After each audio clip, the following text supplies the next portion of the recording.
The Scholastic Games of Lorain County welcome Joel Greenlee, Evan McGuire, and Lindsay Eakins, the team from Midview High School. And the opposing team, Zenobia Calhoun, Sasha Chen, and Marcus Bertoni, the team from Oberlin High School. It's the award-winning Scholastic Games of Lorain County, a weekly academic competition featuring quiz teams from area high schools, now in its 31st year.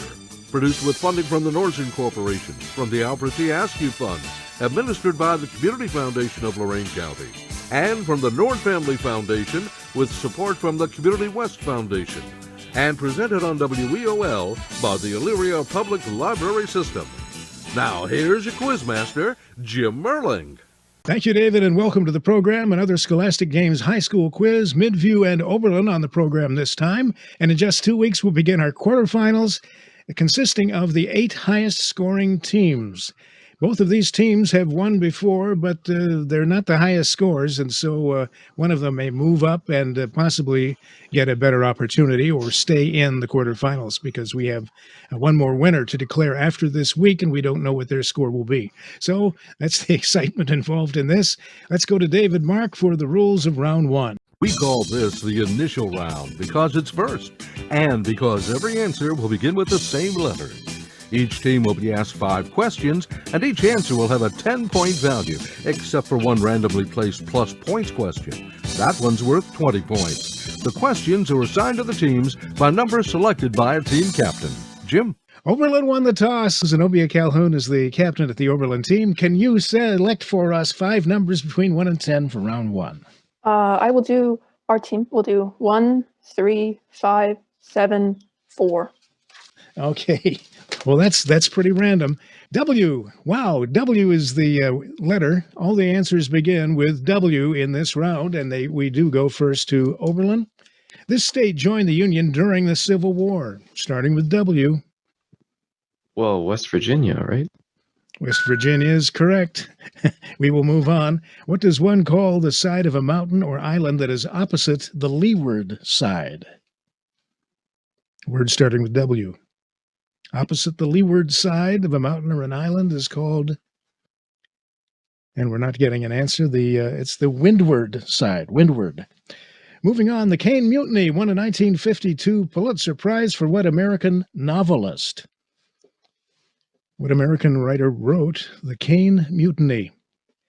And with no response on that, Herman Wouk was his name. Who was the Republican candidate for president in 1940, one of a succession who lost to Franklin Roosevelt? Both his first and last name started with W. Woodrow Wilson. Well, he was gone by then. Wendell Willkie was his name. One more for the team from Oberlin. What German composer's greatest creation was the Ring of the Nibelung, a cycle of operas based on old Germanic legend? Who flourished in the late... Wagner? Wagner is correct. Wagner? A correct answer. And the remaining clues go to the team from Midview. What is the capital of the Yukon Territory in Canada? Capital of the Yukon Territory. And with no response, that's Whitehorse. An Irish-born playwright and author whose one novel was The Picture of Dorian Gray. Who was this Irish-born playwright? And with no response, that was Oscar Wilde. Who became Chief Justice of the United States in 1953? Warren. Earl Warren is the correct answer, and a score for Midview. And the next one is a plus points question worth 20 if you get it. What was the answer among communist nations of Europe to the formation of NATO, the North American Treaty Organization? The answer among the communist nations. Warsaw Pact. And that was the Warsaw Pact, a score of 20 points, Midview. And one more. Who was the Scottish engineer who improved engine design, who first made steam power practicable? A Scottish engineer. And with no response to that, James Watt was his name. That's the end of the first round. After one round, the score is Midview 30, Oberlin 20. We'll advance to our current events round in just 30 seconds. Nordson Corporation, with roots in Lorain County and a strong commitment to the community, delivers precision technology solutions that help customers succeed worldwide.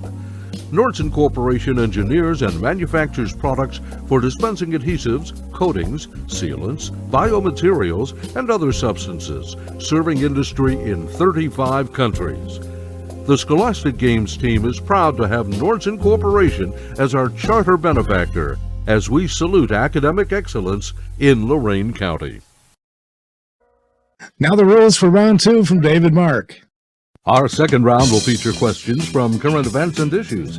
As in round 1, the first team will select its questions by number to guarantee random assignment. Each team will hear 5 questions. Each correct answer will be worth 10 points, except for one plus points question worth 20 points. Jim? Thank you, David. And we'll go to Zenobia Calhoun, captain at Oberlin once again, for 5 numbers between 1 and 10. I'll do the evens this round. And these are all from current events, so we'll see how you do.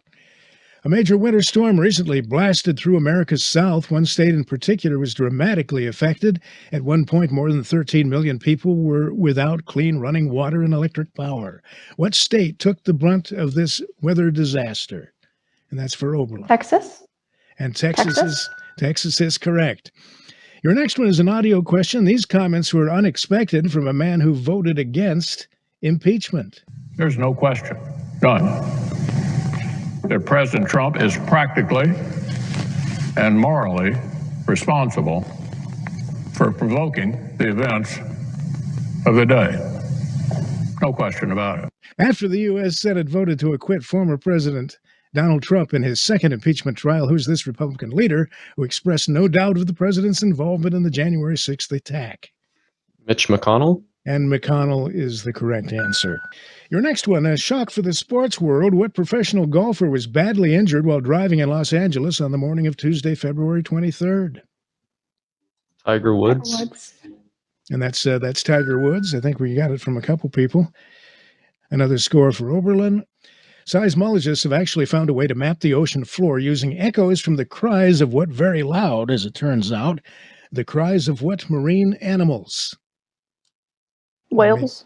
And Wales is correct. That was an unusual news item. And here's your last news item. On Thursday, February 18th, the star Cleveland Browns running back, again coupled with the Second Harvest Food Bank, donating and distributing food at the Black River Landing in Lorain to some 650 families affected by COVID-19. Who is this Lorain County native, a Cleveland Browns running back, involved in the community?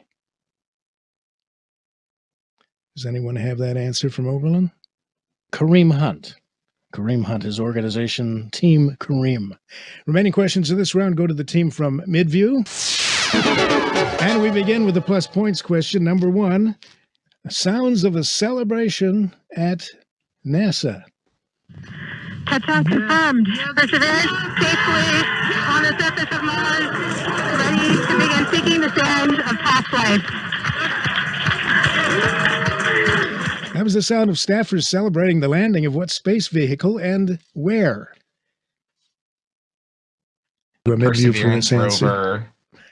A score for Midview with the correct answer as we move on to our next one. He passed away February 17th. We make the complex understandable, and we do it in a way that makes you love your country, not hate it. Who is this conservative national talk show host who for 3 decades had the most popular talk radio program in America, championing conservatism and republicanism? With no answer, it was Rush Limbaugh. Rush Limbaugh, so no score on that. As we move on to the next one, Russian government officials recently called upon President Vladimir Putin to shut down what means of Western-based communication across his country, claiming it had led to a return of opposition leader Alexei Navalny and caused widespread protest across all 8 time zones of the nation. What are these officials demanding be shut down in Russia? The internet. It's a partial answer, but it's not adequate, I don't think. I would agree, Jim. It needs to be more complete. And if you can't add to that, it's social media on the internet, social media, so we can't score for that. Let's move on. This February, a U.S. Coast Guard crew was interrupted from rescue drills off the Lake Erie-Avon Lake shoreline to perform a real-life rescue of 10 people near Cleveland's Edgewater Park. What was the perilous circumstance the 10 had to be rescued from? And we don't have a guess on that one? They were stranded on an ice floe in Lake Erie after being warned to stay off the unstable Lake Erie ice. We have one more in this round. On February 22nd, President Biden had to make a most grim announcement. Today we mark a truly grim, heartbreaking milestone. What was the figure the president cited as the number of coronavirus victims in America on that date, February 22nd? 500,000. And it was indeed 500,000 deaths from the coronavirus. And that's the end of this round. After 2 rounds, the score is Midview 60, Oberlin 60.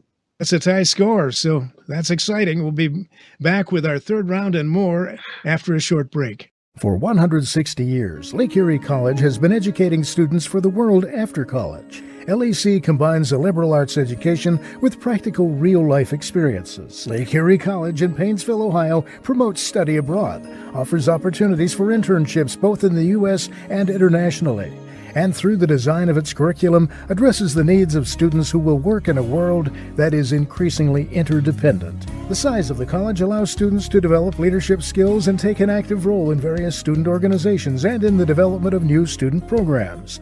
Visit Lake Erie College and you will see how it emphasizes the individual, not the masses. Classes are taught by professors, not graduate students. Classes are small, allowing students and professors to know one another. At LAC, everyone will know your name. Find out more by visiting www.lec.edu or call 855-GO-STORM to schedule a personal campus visit to Lake Erie College.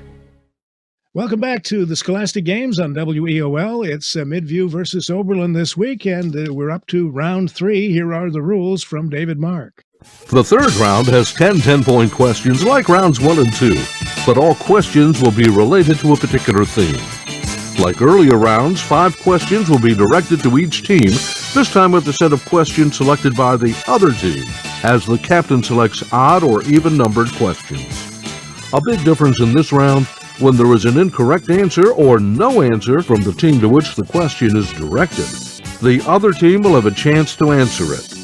Again, in this round, there will be one randomly placed plus points question. Jim? Thank you. Let's go to Joel Greenlee this time. He's the captain at Midview. And tell us if you want the odd numbers or the even numbers in this theme round. The odd numbers, please. The odd numbers, okay. The theme is common and proper nouns. Several are homophones, pronounced the same with different spellings. All are pronounced the same. 2 distinct definitions, one naming a common noun, one naming a proper noun, and you will say one word to answer both. And here's your first one, Midview. A hero of the American Revolution, or a kind of precipitation. The proper noun Hail. had and hail is right. Nathan Hale and Hale. You got it. And the second one is plus points.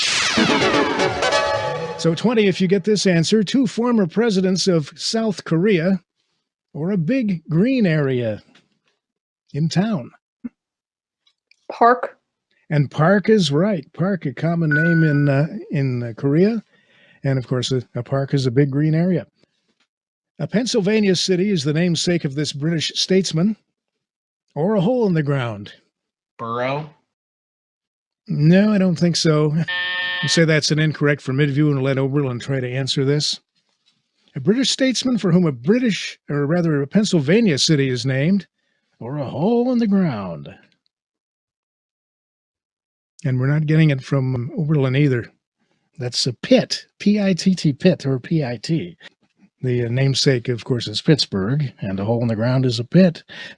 Let's move on. This is the last one for Midview. An American explorer who visited both the North and South Poles, or an egg-laying vertebrate. Bird. A bird is correct, yes. Admiral Byrd, who visited the South Pole and the North Pole, noted aviator and explorer. And, of course, a bird is an egg-laying vertebrate. And that's the last of the ones for Midview. Let's go to the Oberlin team. A U.S. president or something given for a particular purpose. And we're not getting a... Trump. Trump is incorrect, so we can have a Midview go for that. And the answer is grant. A grant is something given for a particular purpose. And, of course, President Grant. Nobel Peace Prize winner or an outfit worn by a ballet dancer. This is my favorite one. A Nobel Peace Prize winner from 1984 or an outfit worn by a ballet dancer for Oberlin. Tutu? And Tutu is right. Desmond Tutu of South Africa was the Nobel Prize winner. And so that's a score for Oberlin. A former attorney general or a drink or refreshment counter. A former attorney general. And bar is right. That's a correct answer from Oberlin. And as we move on, the Republican presidential nominee of 1996 or a welfare benefit. Stamp. Let's try Midview. Does Midview have an answer to that? Republican presidential nominee of 1996 or a welfare benefit. And the answer is Dole. Robert Dole in the case of the candidate. Last one for the team from Oberlin. A legendary lady jazz singer or a festive occasion. Fitzgerald? Interesting guess, but we'll give Midview a chance. Fitzgerald fits one of those definitions, certainly. And with no answer from Midview, it was, and speaking of Billie Holiday, the subject of a documentary 60 years after her death, quite a legendary person. And of course, a holiday is a festive occasion. And an oops on my part, we have to give one more question to Midview. So here it is. Okay, this one is an American president or an advantage in card playing. Trump. And that is Trump. Okay. And that's the end of the round. After 3 rounds, the score is Oberlin 100, Midview 90. Both teams are doing very, very well. And before we go to round 4, we always go to the individual team members and find out more about them and more about their schools. The team that won the toss is Oberlin. We always start with that team. And so let's go to team captain Zenobia Calhoun and find out about the team members in turn. Hi, my name is Zenobia Calhoun, and I'm a sophomore at Oberlin High School. In addition to academic challenge, I write, and I'm also a part of my school's drama club. I would like to thank both of the hosts of this radio show, as well as the judges, for having us here today. Hi, my name's Alexandra Chen. I'm a sophomore at Oberlin High School, and in addition to academic challenge, I play the cello and I run track. I would like to thank Mr. Krago for making academic challenge possible this year. Hello, my name is Marcus Bertoni. I'm a sophomore at Oberlin High School. And in addition to being on the academic challenge team, I play cello and I also participate in baseball. And that's our team from Oberlin High School. Let's move on to the Midview team. The captain there is Joel Greenlee.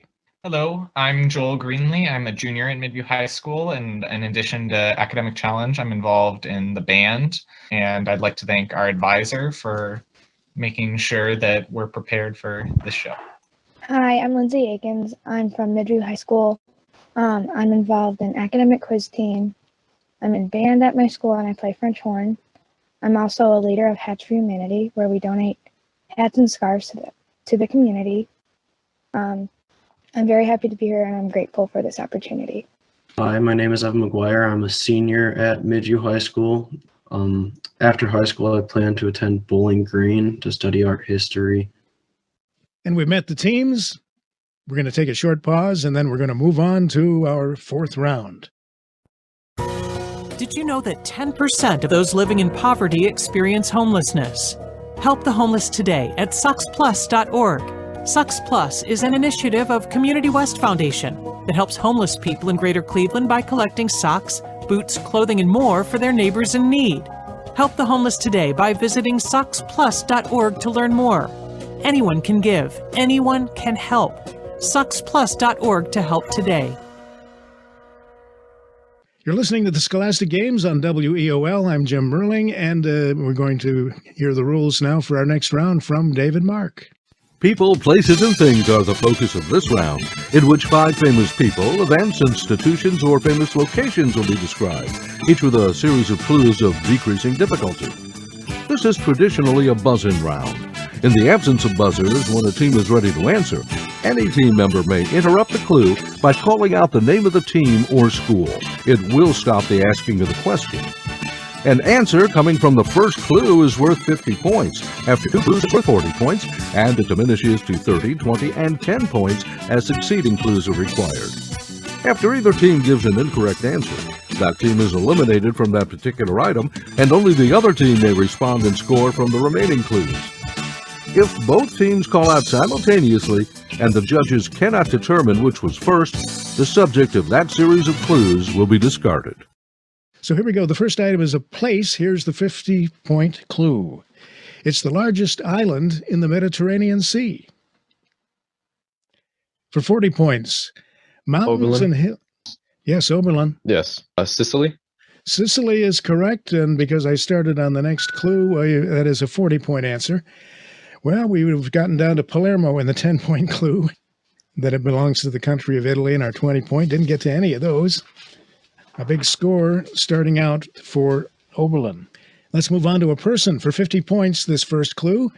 Born in 1118 in Cheapside, he was a Norman. He was educated at Merton Prairie, and that's all we tell you for 50 points. For 40, he later went to Paris to study theology. He became archdeacon under Henry II. For 30 points, Henry II made him a chancellor in 1155. He acted as Henry's instrument in both state and ecclesiastical affairs. For 20 points, he was at odds with the king when he refused to sign the constitutions of Clarendon. He declared they ran counter to canon law. And for 10 points, his property was seized, but in 1127 a reconciliation took place between him and Henry II. He was murdered by 4 disenchanted knights in 1170, and he was canonized in 1173. Who is this luminary in British history? And with no response, Thomas Becket. Archbishop of Canterbury back in the day. Thomas Becket, no score on that one. As we move on to an event. For 50 points, this clue, this rebellion, was the first time that U.S. federal authority was used against an individual state. Oberlin? The Whiskey Rebellion? That's yes, a 50-point answer. Again, that was Marcus of the Oberlin team jumping in there. We would have mentioned the causes, the revolt, and where it was, and a lot of other things in additional clues, which we didn't need. That was the Whiskey Rebellion. A thing is our third item. For 50 points, this clear, brittle mineral is now used in the manufacturing of chemicals and chemical products, as well as foods and a myriad of other uses. For 40 points, China produces more of this substance than all other countries, including second place, United States. For 30 points, it's been a precious commodity since ancient times. It has sometimes traded ounce for gold. It's a bit cheaper these days. In the Bible, Matthew 5:13, Jesus likens his disciples to this substance. Oberlin. Oberlin buzzed in. Salt. Salt is right. I was referring in that last clue to this. You are the salt of the earth. A 30-point clue this time, again from Marcus of Oberlin. And we have but one item left in this round, another person. For 50 points, coming to prominence in the late 20th century, this accomplished lawyer advocated successfully for the ACLU against sex discrimination. For 40 points, a career milestone was a court decision that resulted in women being admitted to VMI, the historically all-male Virginia Military Institute, for the first time. For 30 points, that was in 1996, a 7-1 Supreme Court ruling, an important precedent that was based on her persuasive constitutional arguments. For 20 points, in 1993, President Clinton appointed her, with congressional approval, to be the second woman justice on the Supreme Court. Oberlin? And Oberlin buzzed, or called. Ruth Bader Ginsburg? Ruth Bader Ginsburg is correct. That was Alexandra Chen this time, scoring this time 20 points. We would have mentioned that she was the first woman to lie in state in the Capitol Rotunda, the first woman just this past year, Ruth Bader Ginsburg. And that's the end of this round. A lot of scoring in this round. We'll give you the score just before we go into our highest scoring final round. Meantime, another short break. We'll be back right after that. Think a small university doesn't offer big opportunities? Think again and consider Heidelberg University in Tiffin, Ohio. Heidelberg was recently ranked among the top colleges in the entire Midwest by U.S. News & World Report. Heidelberg makes a great college education accessible and affordable, and there is plenty of opportunity.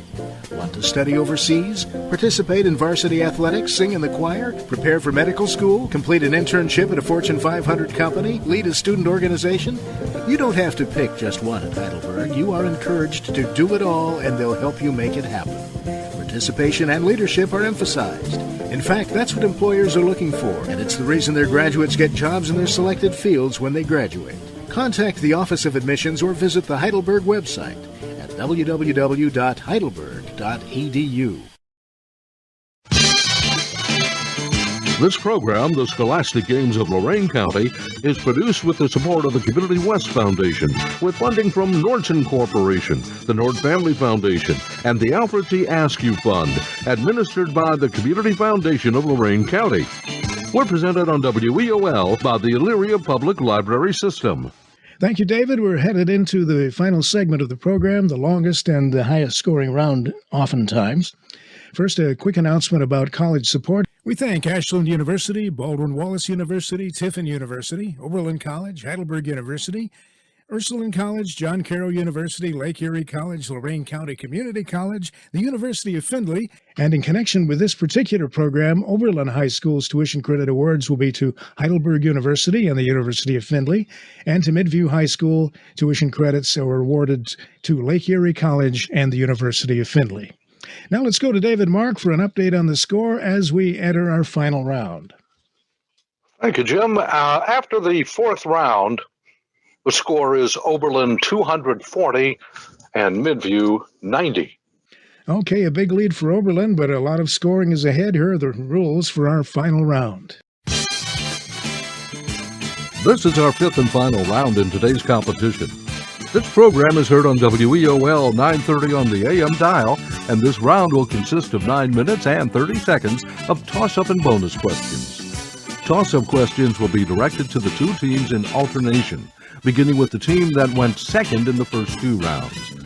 When a toss-up question is heard, a team that answers correctly will earn 10 points, plus an opportunity to hear and answer a bonus question, which can earn that team an additional 20 points.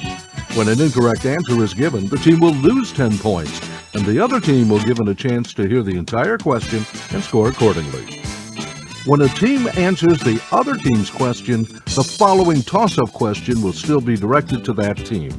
There are no deducted points for missed bonus questions. Okay, thank you very much, David. Let's go this time to Joel Greenlee, the captain at Midview. Do you want the odd numbers or the even-numbered questions? This is just to make it fair, to make it random. Odd numbers again. Okay, that means number one goes to Midview. In what country did the Boxer Rebellion take place? Yeah, Russia. Yeah. Incorrect response, so we can go to Oberlin. The country in which China. That is correct. China, scoring 10 points and giving this bonus question to Oberlin. In what country did the Sepoy Rebellion take place? S-E-P-O-Y, the Sepoy Rebellion. That was in what country? And we'll have to call time on that. That was in India, so no score in the bonus. This, however, goes first to Oberlin. The Cubist painting Guernica is the work of whom? Who is the Picasso. author? Picasso is correct. And the bonus question is, Picasso's Guernica was painted as a protest to an incident in which war? The Spanish Civil War. Spanish Civil War is right for 20 bonus points. Now a question that goes first to Midview High School. If the pie recipe calls for 2/3 of a head of broccoli, how many broccoli pies can Anne make with 2 heads of broccoli? Again, the recipe calls for 2/3 of a head. 3. And 3 is the answer. I know you thought it was a trick question. Bonus. If $18 jeans are discounted by 35%, would the discount price be over, under, or equal to $12? Again, they're $18 jeans discounted by 35%. Would the discount be under? Then it would be under, yeah. So technically it would be $11.70. That scores you 20 bonus points. Next to Oberlin first, an audio question. Listen as actor and educator John Buck Jr. reads a passage from a major work of literature by what author? "What giants?" he asked. "The ones you can see over there," answered his master, "with the huge arms, some of which are very nearly 2 leagues long."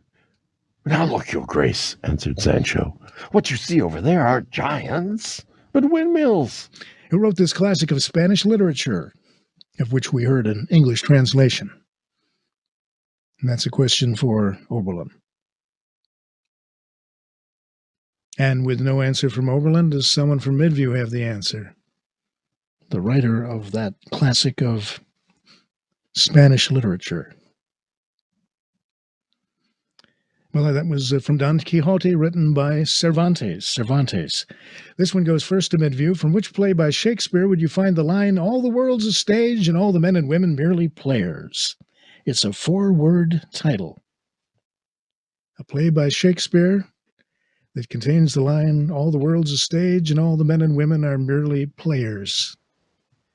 A Midsummer's Night Dream. Right number of words, but the wrong title, so we can throw it over to Oberlin. Much Ado About Nothing.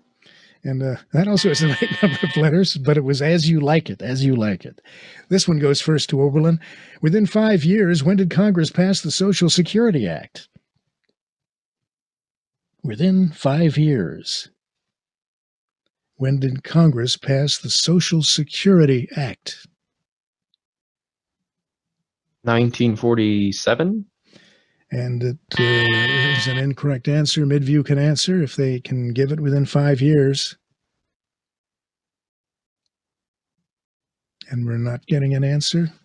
Well, it was 1935. 1935, so no score for either team as we go first to Midview for this question. Mr. Clark is 24 years older than his son, Mark. In 8 years, he'll be twice as old. How old is Mr. Clark now? Again, he's 24 years older than his son. In 8 years, he'll be twice as old as his son. How old is he now?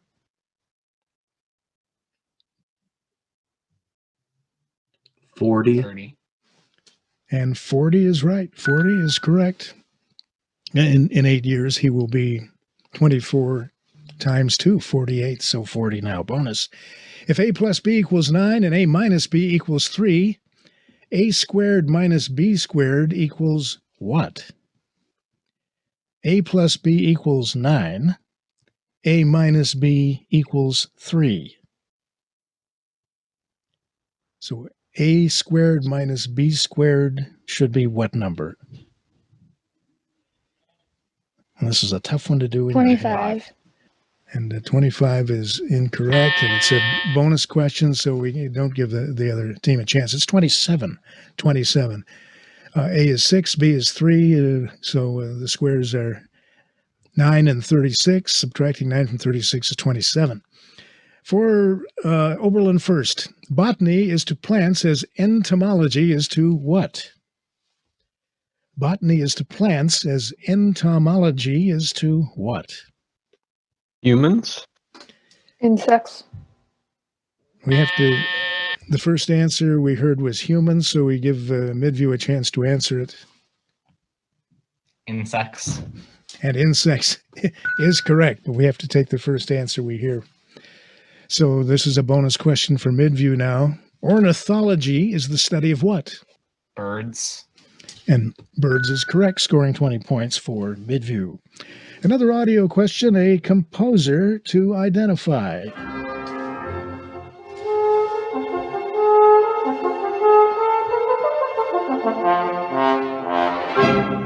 That signature music of Till Eulenspiegel, the merry prankster, from one of 8 symphonic poems written by what German composer, not to be confused with the Austrian composer known as the Waltz King, who has the same last name. But if you give the last name, you've got it. Again, a German composer who wrote a number of 8, to be exact, symphonic poems, and the Austrian composer known as the Waltz King.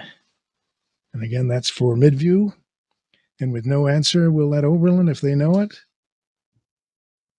Schumann? An incorrect response here. We're looking for Richard Strauss, who's and the Waltz King was Johann Strauss Jr. So Strauss was the answer. So let's go to our next one, which goes first to Oberlin. In what city was Jefferson Davis inaugurated President of the Confederacy? In what city was Jefferson Davis inaugurated President of the Confederacy? And we're not getting an answer from Oberlin, so let's go to Midview. Richmond. And that was the second capital of the Confederacy, so incorrect. The answer is Montgomery. So let's go first to Midview for this next one. Perfected in 1896, an oil-burning engine with ignition by air compression rather than electric spark was invented by what German? It was perfected in 1896, an oil-burning engine with ignition by air compression rather than electric spark, invented by what German inventor? And no answer from Midview. Oberlin? Diesel.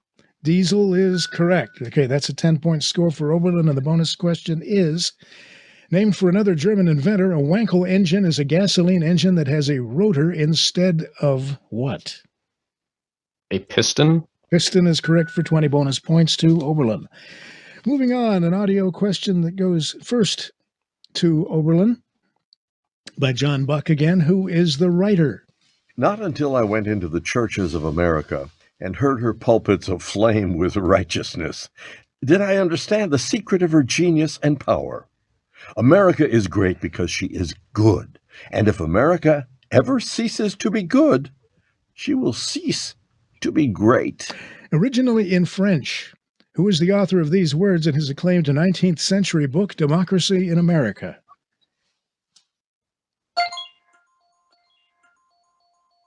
And I'm hearing the timer, so the time has run out. The answer is Alexis de Tocqueville, and we won't be able to get give a chance to the other team because the time ran out on both teams. So that is the end of our time and the end of the competition, except for giving the final score, naming the standout scholar. And we'll do both of those things after a short break. The standout scholar, of course, is a determination by our scorekeepers and judges as to what student contributed the most to his or her team during the course of the competition. That's all coming up right after a few messages. Why do you want to go to college? To become something more? To find your line and go beyond it? To make someone's life better? To start on a path to a productive career? That's why the University of Findlay is here. Since 1882, a community of passionate learners, inspiring the best in each other. Learn more at findlay.edu. Going into our fifth and final round today, the score was Oberlin 240, Midview 90. Then the winning team picked up an additional 30 points. The runner-up team picked up an additional 40 points, so that at the final sound, the final score was Midview 130, Oberlin 270. Our winner is Oberlin. Well, congratulations to Oberlin, and our standout scholar has been named by our judges to be Marcus Bertoni of the Oberlin team. So, Marcus, congratulations to you. and to the team as well. And we have one more program before we determine who the 8 top scoring teams are, but I think Oberlin has an excellent chance of advancing to our quarterfinals. So we'll see what happens. Join us next week. It will be Keystone and Avon in competition, and then the week after that, we begin the quarterfinals. Till then, I'm Jim Merling. Thanks so much for listening. You've been listening to the Scholastic Games of Lorain County, produced by Jim Merling, co-written by Bob Tayak. Production assistance was provided by AAME Coca ML and Richard McDaniel. Support for the program comes from the Community West Foundation, utilizing grants from the Nordson Corporation, the Alfred T. Askew Fund, administered by the Community Foundation of Lorain County, and the Nord Family Foundation. We're sponsored on WEOL by the Elyria Public Library System. And this is David Mark.